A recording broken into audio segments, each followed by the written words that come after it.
saya dibawa ke satu stand di mana mama saya itu memilih-milih nih 2 patung Bunda Maria dan lucunya itu dia memilih 2 patung. Yang satu mukanya agak Tionghoa, yang satu mukanya agak ke Arab-Araban. Dua-duanya sama Bunda Maria gitu, pakaiannya beda. Yang satu warnanya biru, yang satu warnanya putih. Dan dia nanya ke saya, dimiringin gini patungnya. Cakepan mana ya Mel? Dia bilang gitu. Wah, di situ saya udah kayak apa ini gitu.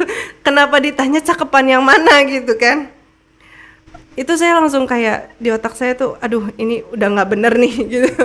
Kok malah apa milih yang cakep bukan milih yang mirip kayak apa kayak gitu ya, yang mana yang bajunya bener kayak yang apa. Udah di situ langsung saya mutusin ini udah saya harus syahadat. Bismillahirrahmanirrahim. Ya ayyuhalladzina amanu udkhulu fis silmi kaffah.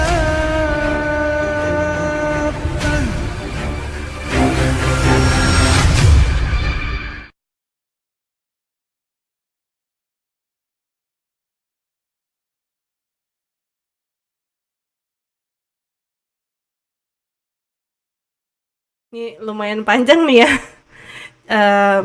Ceritanya sih awalnya gini, memang saya itu hobi main game online. Itu sebuah hobi sih. Jadi dulu di ngaji cerdas yang pertama itu saya nggak cerita karena memang saya berpikiran takut orang berpikir banyak mudaratnya atau dan lain-lain. Jadi memang saya tutupi saat itu.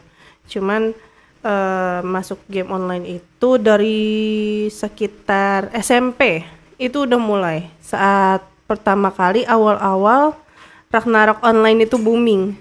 Jadi udah main di situ. Nah, setelah itu saya mulai tahu tentang Islam itu saat saya lagi main Rohan online itu sekitar tahun 2011 awal apa 2010 akhir lah gitu. 2000. Nah, di sana itu memang omongannya itu gak pernah melipir-melipir agama sih, cuman di sana itu memang saya mempunyai komunitas. Nah, komunitas saya itu udah kayak keluarga sendiri sih gitu. Jadi memang kita hampir online setiap hari, cengkrama, bercanda di situ semua. Dan saya memang tetap ngelakuin kehidupan real juga, nggak cuman yang di dalam game aja. Sekolah masih saat itu SMA, mau akhir-akhir masuk kuliah gitu. Ujian juga masih, tapi saya tetap main game juga saat ujian. Nah,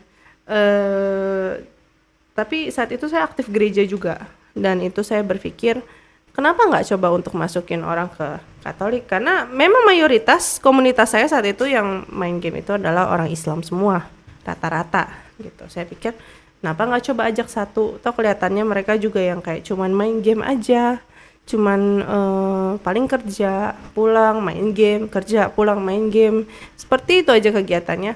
Saya pikir kayak Islam KTP. Saya pilihlah satu orang ini, memang dia ketua komunitas saat itu. Jadi dia yang saya suka TikTok, ngobrol dan lain-lain. Bahkan saat itu belum ketemu saya di dunia asli, dia berpikir saya laki gitu. Karena dia nggak percaya saya perempuan. Dan udah ngobrol saya duluan ya emang iseng melipir nih, narik dulu nih gitu kan. Kok Islam begini sih, Islam begitu. Apa sih yang diserang dari Islam? Ya itu aja. Seperti teroris, kejadian Twin Tower gitu-gitu. Terus poligami, masalah kenapa perempuannya pada ditudungin panjang-panjang dan lain-lain. Itu semua saya tanya. Dan dia bisa jawab gitu.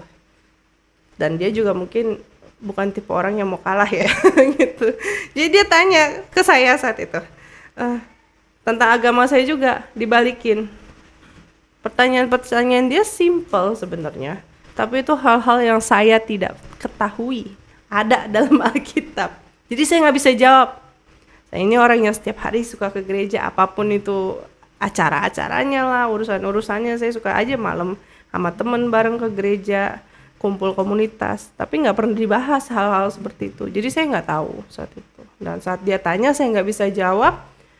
Saya cari tahu dulu bener nggak sih yang diomongin. Contohnya seperti misalkan dia bilang lo nggak boleh nyembah berhala, lo nyembah berhala gitu kan. Dia bilang, saya ragu tuh apa sih berhala yang mana gitu. Saya nggak merasa nyembah berhala nih, itu patung Yesus disalib apa segala gitu. Oh saya marah saat itu.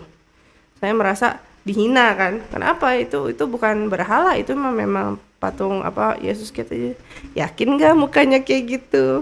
Berani jamin gak itu persis seperti itu zaman dulu dan sekarang? Kan ditulis loh nggak boleh menyembah yang berupa patung dan menyerupai, dia bilang gitu.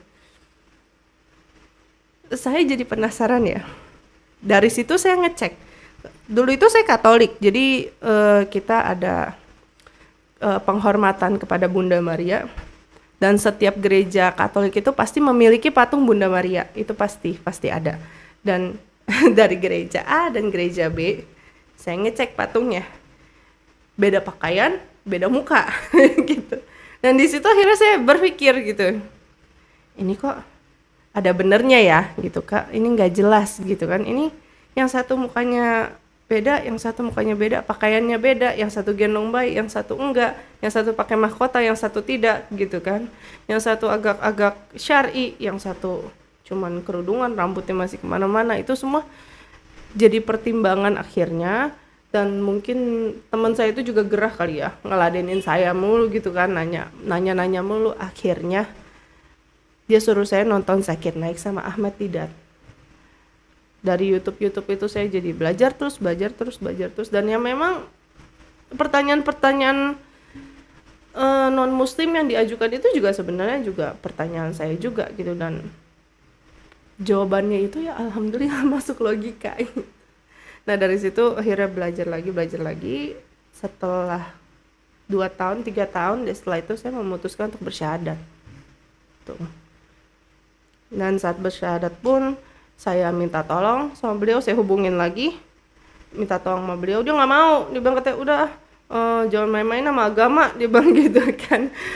Beneran mau masuk gitu kan? Mau, saya bilang mau. Akhirnya alhamdulillah saat itu orang tua beliau mau bantu gitu. Jadi saya syahadat itu di Masjid Raya Bintaro Jaya. Di situ. Dan setelah itu tapi kondisi itu saya belum ngomong nih sama orang tua bahwa saya tuh udah Islam gitu. Jelang 1 bulanan lebih deh saya baru ngomong. Itu pun saat ngomong saya nggak bilang saya udah Islam, saya mau masuk Islam. Masya Allah responnya gitu. Itu nggak usah dibahas panjang-panjang. Pokoknya intinya tidak setuju dan lain-lain. Akhirnya ya saya memutuskan cari bantuan saat itu gitu. Jadi saat saya cari bantuan saya memang hubungin Kohani Kristianto. Saat itu dia masih Mualaf Center Indonesia dan sekjennya kalau nggak salah. Nah udah gitu dibantu sama beliau, dikasih tahu cara keluar begini begitu gitu. Saya ikutin itu semua step by step ya. Alhamdulillah sih keluar saat itu.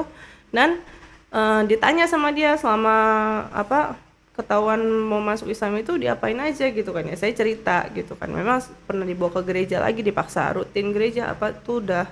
Jadi dia bilang mendingan syahadat lagi, dia bilang gitu. Karena takutnya udah dibawa ke gereja pula dan saat itu udah tanggalnya udah jauh beda gitu. Takut secara berkas ada masalah dan lain-lain gitu. Jadi syahadat lagi, dan syahadatnya itu diatur di Azikro, tempat almarhum. Saat itu almarhum masih ada, dan syahadat juga dituntun beliau. Dan saat itu papa saya ada di sana, dibawa gitu memang. Nah setelah itu baru masuk Darut Tauhid sebulan. Setelah itu baru nikah gitu. Dan setelah nikah pun saya nikah pun sama teman saya yang itu yang ngajarin saya Islam dan lain-lain sebagainya. 11 tahun lebih tua dari saya, orangnya jelek. jadi setelah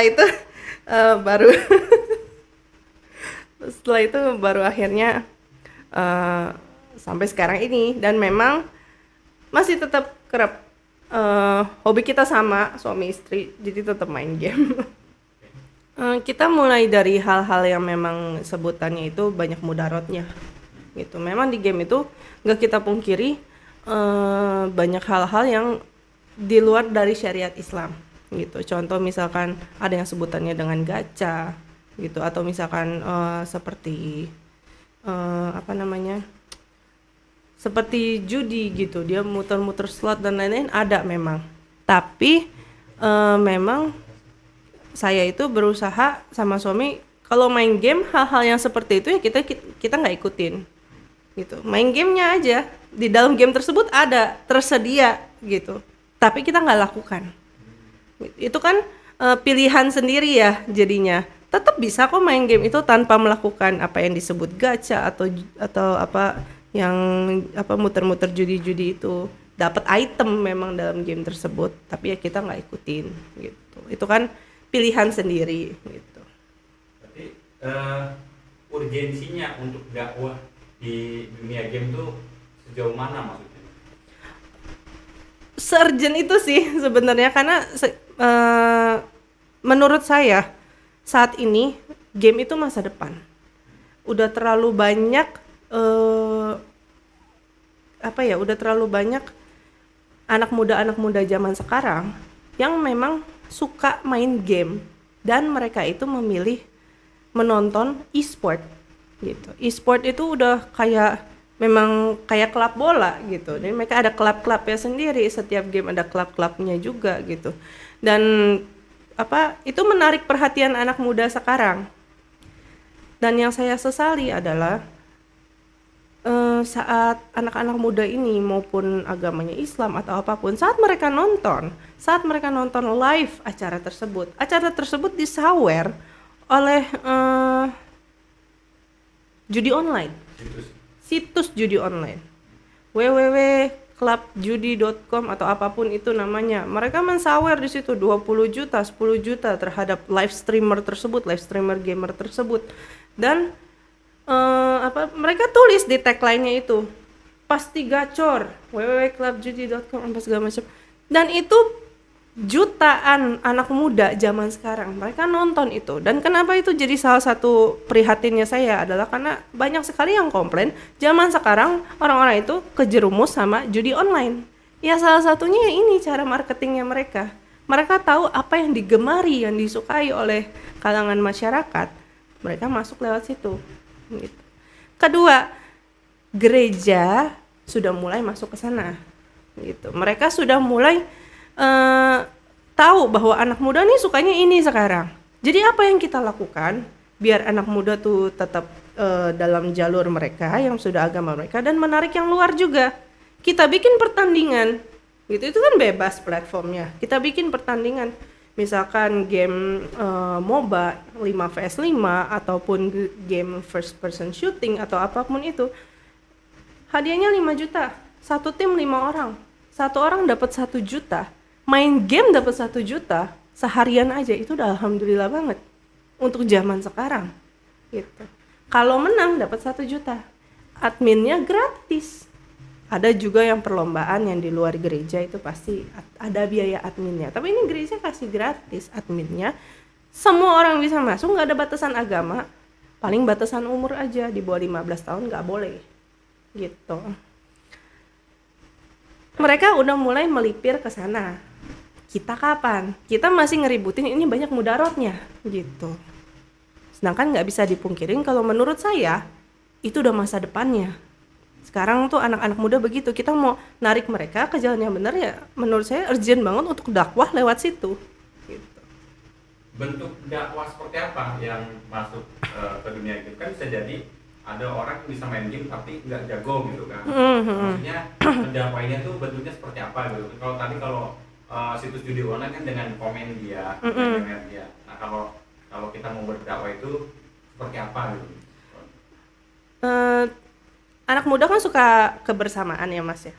Jadi kalau menurut saya bisa aja kita bikin mabar gitu kan, misalkan di masjid ini atau ada kalangan pemuda ya Islam yang pengen bikin mabar nonton e-sport gitu kan.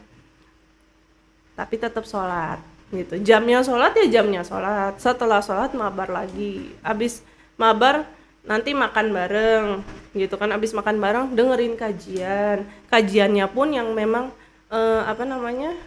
ngebahas sedikit aja udah tentang game tersebut, mereka udah senang pasti gitu kan. Saya ada lihat di Instagram beberapa kali cuplikan, ada satu ustadz ini dia berdakwah melalui game online MLBB, Mobile Legend Bang Bang gitu. Jadi anak muda ini bertanya tentang Mobile Legend, dan ustadz ini memang paham dengan konsepnya Mobile Legend, dan dia bisa mengubah itu menjadi dakwah gitu. Contoh misalkan, oh saya roamer gitu kan, saya dapat duit gratis nih, ini riba apa enggak gitu. Dia bisa ngejelasin itu dengan istilah Mobile Legend. Setelah itu dia kasih pemahaman tentang riba. Gitu. Anak-anak muda ini pun jadi paham tentang riba. Itu dakwah sebenarnya yang mengajarkan anak-anak ini, oh riba tuh bahayanya begini gitu. Tapi fun kan gitu. Mereka ngerti, mereka terima, mereka asik, dan mereka mau kajian itu lagi gitu. Jadi hal sesimpel itu bisa narik orang gitu. Berarti ini kan mendakwakan orang-orang yang sudah memang terjun di dunia game online gitu ya. Nah, sebenarnya kalau ada orang bilang kalau hobi itu mendingan kenapa nggak sekalian baca Al-Quran aja gitu. Kalau ada orang-orang yang memang komentarnya seperti itu, bagaimana sikap Melisa dengan yang lain? Kalau menurut saya Al-Quran itu bukan hobi. Iya. Al-Quran itu adalah sesuatu yang memang harus kita lakukan, itu kewajiban, itu kebutuhan rohani, kasarannya seperti itu ya. Cuman kalau game online itu hobi. Masa baca Al-Quran disamain sama hobi? Kan jelas beda, konsepnya aja udah beda. Gitu. Berarti harus ada komunitas yang memang terorganisir berdakwah di game online itu ya? Menurut saya iya. Ada tips nggak langkah-langkahnya gitu supaya barangkali penonton yang cerdas memang banyak juga gamers ya. Nah mungkin dia pengen nih terjun seperti Melisa. Nah langkah-langkahnya itu apa tuh kira-kira awalnya sehingga dia bisa juga berdakwah seperti Melisa? Pengennya sih kalau misalkan langkah awal ya hal awal yang utama dilakukannya terhadap diri sendiri dulu.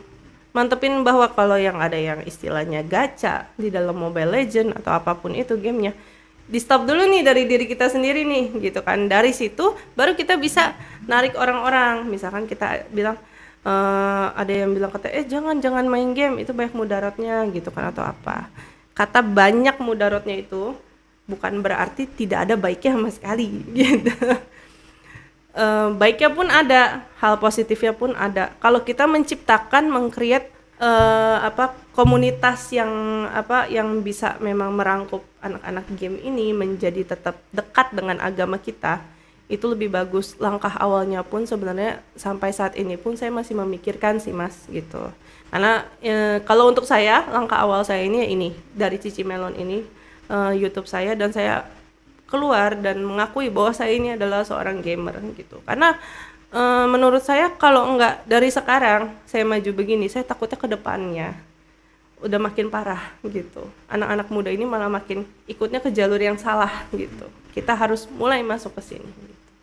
Berarti salah satu langkah yang dilakukan oleh Melisa adalah akan membuat mungkin dakwah melalui channel YouTube-nya Melisa sendiri. Mungkin di situ ada step-stepnya, ada tips-tipsnya gitu ya. Insya Allah kedepannya bakal ada sih. Kalau untuk sekarang saya juga baru kayak pengenalan bahwa diri saya ini gamer dan saya ada visi misi seperti itu kedepannya gitu. Dan mungkin nanti kedepannya saya akan bikin Q&A atau sesi live atau secara orang-orang yang mau bertanya gitu.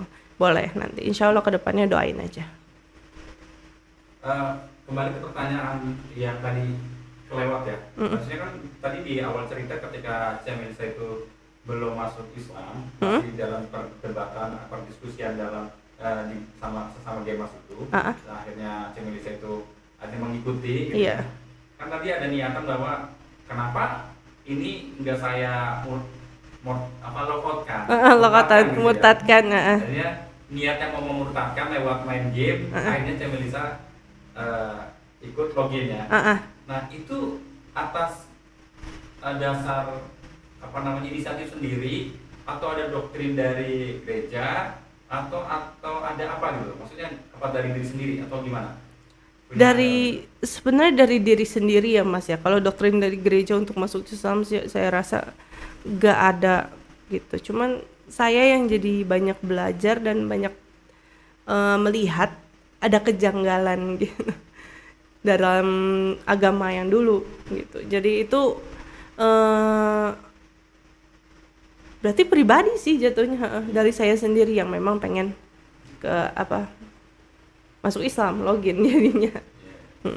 Ya saya memang mau memurtadkan teman saya ini, tapi malah saya yang jadi login masuk Islam.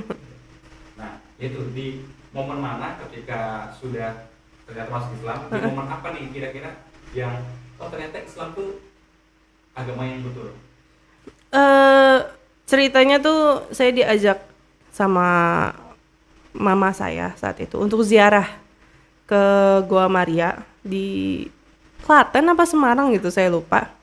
Itu sekitar tahun 2000 berapa ya? 2015 kalau nggak salah. Terus udah gitu memang saat kita keluar dari selesai ziarah itu, saya keluar.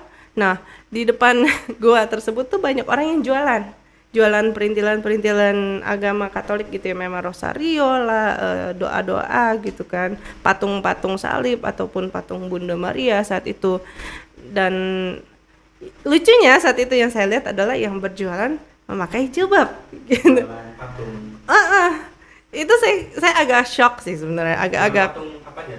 patung Yesus, patung Bunda Maria, terus ada salib juga gitu, ada rosario, ada kumpulan doa gitu. Dan memang sih mungkin saya pikir cuman jualan gitu kan. Terus atau mungkin itu yang disuruh jaga apa gimana kan kita nggak tahu ya gitu. Terus saya dibawa ke satu stand di mana mama saya itu memilih-milih nih 2 patung Bunda Maria gitu. Memang dia berniat beli ukurannya sekitar seginilah, kecil lah gitu kan, untuk ditaruh di rak di kamar saya, tempat altar doa gitu. Dan lucunya itu dia memilih 2 patung, yang satu mukanya agak Tionghoa, yang satu mukanya agak ke Arab-Araban. Dua-duanya sama Bunda Maria gitu, pakaiannya beda, yang satu warnanya biru, yang satu warnanya putih. Dan dia nanya ke saya, dimiringin gini patungnya, cakepan mana ya Mel? Dibilang gitu. Wah, di situ saya udah kayak apa ini gitu. Kenapa ditanya cakepan yang mana gitu kan? Itu saya langsung kayak di otak saya tuh, aduh ini udah nggak bener nih gitu. Kok malah milih yang cakep bukan milih yang mirip kayak apa kayak gitu ya, yang mana yang bajunya bener kayak yang apa. Udah di situ langsung saya mutusin ini udah saya harus syahadat gitu. Emang ajarannya udah benar gitu loh, bahwa kita nggak bisa nyembah berhala atau menghormati barang-barang seperti ini gitu loh. Jelas beda gitu kan, dan jelas menyerupai, dan itu ada larangannya. Kenapa wis dilakukan nih gitu. Itu aja. Setelah menemui kejanggalan beli patung, terus mungkin tadi diskusi di main game online gitu ya. Ada langkah selanjutnya nggak, mempelajari, mencari literasi lain di luar itu gitu ya, mempelajari Islam atau mencari teman diskusi lain gitu untuk membenarkan misalkan Islam atau agama sebelumnya?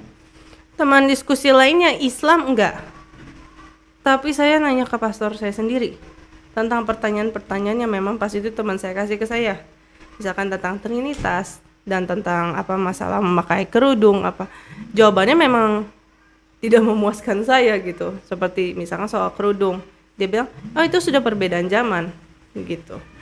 Dan menurut saya, kenapa harus perbedaan zaman? Ini kan gereja, tempat rumah Allah. Peraturannya tuh cuman katanya di dalam kalau mau masuk ke rumah Allah pakai kerudung gitu. Dan saat saya cek-cek lagi saat itu di YouTube, di Korea itu kalau masuk gereja Katolik, mereka semua pakai tudung kepala penutup berwarna hitam. Dan baju mereka itu sopan semuanya. Beda dengan yang terjadi di Indonesia gitu. Makanya saya bingung, ini sama-sama gereja Katolik kok beda gitu. Dan mereka benar-benar pakai tudung, bukan yang tudung yang kayak gini sih, jilbab gini, enggak. Kayak cuman tutupan kain, dan itu masih yang kayak jaring-jaring, tapi ya istilahnya tetap aja nutup kepala gitu. Walaupun kelihatan juga. Itu saya pikir malah lebih bagus, masih lebih nurutin dibanding di sini gitu. Sudah gitu tentang Trinitas pun dia tidak bisa menjawab, dia cuma imani saja, cukup lakukan. Lah, coba gimana caranya gitu kan. Sedangkan udah goyah nih. Kan kita nanya orangnya expert itu kan istilahnya pengennya kita diajarin lagi biar ditarik balik gitu kan. Malah makin kedorong jauh nih gitu jadinya. Ya sudah, dari situ memang udah. Cuman dari situ aja sih gitu. Dari nanya pendeta malah jadi pengen buru-buru login gitu. Karena tadi udah dari diskusi tadi ya. Mungkin terakhir ada ini nggak pesan-pesan untuk para gamers mungkin yang belum bisa menyisipkan dakwahnya dalam bermain game gitu ya, bisa mungkin tentunya yang bisa sekalian begitu. Jangan takut sih kalau menurut aku gini, kalau seperti aku zaman dulu pemikirannya yang 3 tahun 4 tahun yang lalu saat aku masih takut untuk bahkan mengakui diri aku gamers, takut dihujat, takut omongin, takut nggak diterima dalam suatu komunitas Islam atau apapun, malah jadi buang-buang waktu, mundur waktunya gitu maksud saya. Jadi mendingan berani aja, keluar aja gitu. Toh saya udah mulai sekarang gitu kan. Jangan biarkan ladang dakwah game ini kebuang sia-sia begitu aja gitu. Takutnya malah tambah parah, malah makin banyak mudaratnya ke depannya, malah makin mundur lagi. Itu aja sih. Itu aja. Terima kasih. Sama-sama, ngaji cerdas. Asbab hidayah banyak. Amin.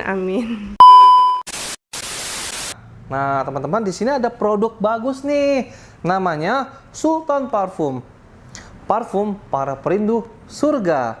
Nah, di sini ada 4 macam produk nih. Yang pertama, parfum dengan aroma Raudhah, parfum dengan aroma Hajar Aswad, parfum dengan aroma kasturi, dan yang keempat adalah parfum aroma 2000 bunga. Nah, kalau teman-teman sekalian sedang umroh, lalu pulang ke tanah air dan rindu dengan suasana di Masjidil Haram maupun di Masjidil Nabawi atau di Mekah dan Madinah, teman-teman bisa beli nih Sultan Parfum dengan aroma-aroma yang menyesuaikan dengan suasana di Mekah ataupun Madinah. Nah, selain teman-teman beli parfum ini, nanti teman-teman dapat bonus gratisannya juga. Apa aja sih teman-teman gratisannya? Nih, yang pertama nanti teman-teman dapat kitab atau buku saku zikir pagi dan petang sesuai dengan sunnah. Nah, yang kedua, teman-teman nanti dapat gratis tasbih nih. Wah, lucu banget ya, imut nih, bisa dibawa kemana-mana. Yang ketiga, nanti teman-teman dapat juga nih kertas untuk bagaimana sih parfum ini digunakan untuk saat suasana apa aja. Di sini udah dijelasnya teman-teman semua. Nah, jadi teman-teman jangan lupa nih dibeli, informasinya ada di sini nih. Nah, dengan teman-teman membeli produk parfum Sultan ini, teman-teman sama saja dengan membantu operasional dakwahnya channel YouTube Ngaji Cerdas. Nah, luar biasa kan? Dengan harga berapa teman-teman sekalian? Cukup dengan 90 ribuan saja, teman-teman sudah bisa dapatkan ini semua nih. Masya Allah ya. Ini semua nih, semua teman-teman bisa dapatkan hanya dengan 90 ribuan rupiah. Teman-teman juga sudah termasuk membantu operasional dakwah, support channel YouTube Ngaji Cerdas. Nah, luar biasa kan? Nah, jadi tunggu apa lagi teman-teman ya? Segera hubungi di sini nih, di link yang tertera di bawah ini ya. Terima kasih ya teman-teman sudah menonton. Assalamualaikum warahmatullahi wabarakatuh.